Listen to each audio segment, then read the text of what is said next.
تو یہ نہ دیکھو تم سے اوپر کون ہے، یہ دیکھو کہ تم سے نیچے کون کون ہے۔ ایسے کون سے لوگ ہیں جو رات فٹ پاتھ پہ گزار رہے ہیں، ان کو دیکھو گے تو تمہیں اپنے چھوٹا سا گھر بھی اللہ کی نعمت لگے گا۔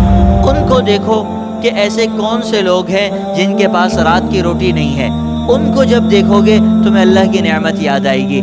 ایسے لوگوں کو یاد کرو جن کے پاس رات کی ساری نعمتیں موجود ہیں، بستر پر لیٹے ہوئے نیند نہیں آتی۔ آگے سوال کیا، یا رسول اللہ مل ایمان، ایمان کسے کہتے ہیں؟ آپ نے فرمایا الصبر والسماحہ، ایمان دو چیزوں کا نام ہے۔ ایک یہ ہے کہ تم صبر کرو، اللہ کی اطاعت کے اندر صبر کرو، اللہ کی طرف سے آنے والی آزمائشوں کے اوپر صبر کرو، وہ جو تمہاری خواہشات ہیں جو تمہیں مل نہیں رہی ان سے محرومی پر بھی صبر کرو، اللہ کی اطاعت میں صبر کرو۔ اگر دل اطاعت کے لیے راضی نہیں ہے، اپنے دل کو مجبور کر کر وہ اطاعت سر انجام دو۔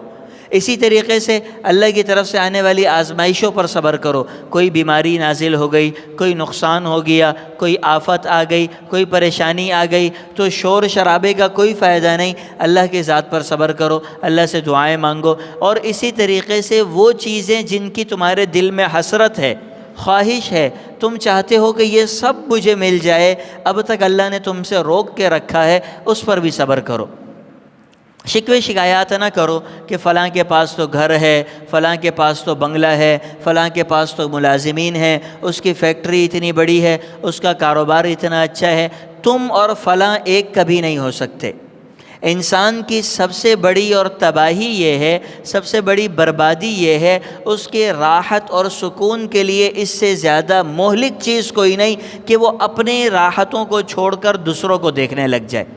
یہ انسان زندگی کے کسی بھی مرحلے پر پہنچ جائے، آپ اس کو جنت کا پلاٹ لے کر دے دیں گے تو اس پلاٹ پہ جانے کے بعد دیکھے گا مجھ سے اوپر والا اور اوپر ہے، وہ جنت کے اندر بھی تڑپتا رہ جائے گا، اس کو راحت کبھی نہیں مل سکتی، اس کو سکون کبھی نہیں مل سکتا۔ آپ علیہ الصلوۃ والسلام نے خود یہ نسخہ بیان فرمایا، انظروا الی من هو اسفل منکم فهو اجدر الا تزدروا نعمت اللہ علیکم ولا تم اگر دنیا کے معاملے میں دیکھنا ہے، تم نے یہ دیکھنا ہے کہ تمہاری زندگی کیسی گزر رہی ہے، تم کیسے رہ رہے ہو، اللہ کا شکر کرنا ہے یا نہیں کرنا، اللہ کی نعمتوں کے اوپر تم نے کلمہ شکر زبان سے کہنا ہے یا نہیں کہنا، تو یہ نہ دیکھو تم سے اوپر کون ہے، یہ دیکھو کہ تم سے نیچے کون کون ہے۔ ایسے کون سے لوگ ہیں جو رات فٹ پاتھ پہ گزار رہے ہیں، ان کو دیکھو گے تو تمہیں اپنے چھوٹا سا گھر بھی اللہ کی نعمت لگے گا۔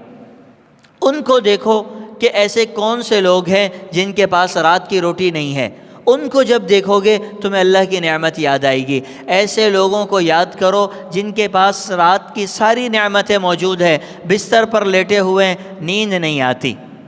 ایسے لوگوں کو یاد کرو جن کے پاس ساری نعمتیں موجود ہیں مگر کھانے کے لیے ڈاکٹر نے منع کیا ہوا ہے کہ روٹی نہیں کھا سکتے، یہ روٹی آپ کا معدہ ہضم نہیں کر سکتا۔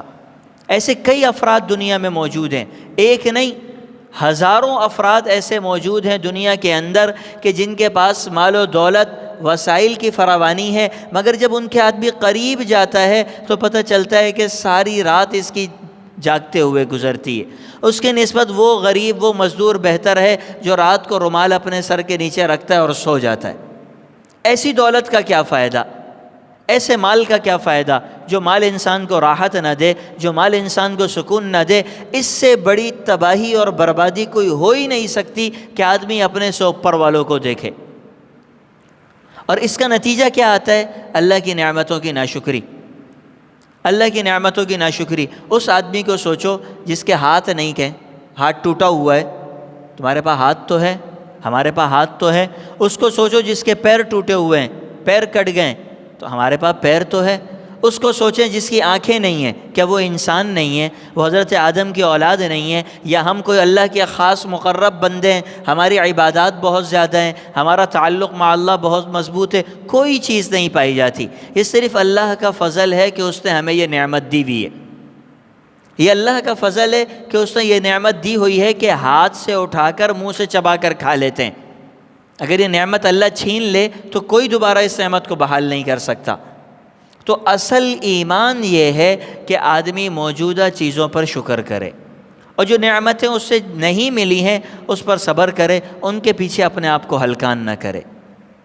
بالکل ہلکان نہ کرے، بے فکر ہو جائے، اللہ نے نہیں دی، مجھے جس حال میں اللہ نے رکھا ہے میں اس حال کے لائق بھی نہیں تھا۔ جب یہ مزاج بن جائے گا پھر اس کے بعد بڑی گاڑی میں جانے والے سے آپ کو کوئی فرق نہیں پڑتا، بڑے گھر میں رہنے والے سے آپ کو کوئی فرق نہیں پڑتا، آپ کو کوئی فرق نہیں پڑتا کہ ایک آدمی بڑے گھر میں رہتا ہے، بڑی گاڑی میں رہتا ہے، کوئی آپ کے اوپر اثر نہیں ہوگا۔ لیکن جب تک یہ نفسیات میں یہ بات نہیں آئے گی، آپ کسی کو بڑی گاڑی میں دیکھیں گے، میں کسی کو بڑی گاڑی میں دیکھوں گا، دل میں حسرت پیدا ہوگی، کاش کہ یہ گاڑی میرے پاس بھی ہوتی۔ جس گاڑی میں وہ بیٹھا ہے جتنی دیر میں اس کا سفر ہوگا اتنی دیر میں رکشے والا بھی پہنچا دیتا ہے، کیا ہو گیا؟ کوئی کمر تو نہیں ٹوٹ گئی، کوئی نقصان تو نہیں ہو گیا؟ غریب ہونا کوئی عار کی بات نہیں، کوئی شرم کی بات نہیں، بالکل آدمی بے فکر رہے۔ رزق کا ذمہ اللہ رب العزت نے لے رکھا ہے، ہم کوشش کرنے کے مکلف ہیں، اس کے بعد اللہ جتنا دے الحمدللہ۔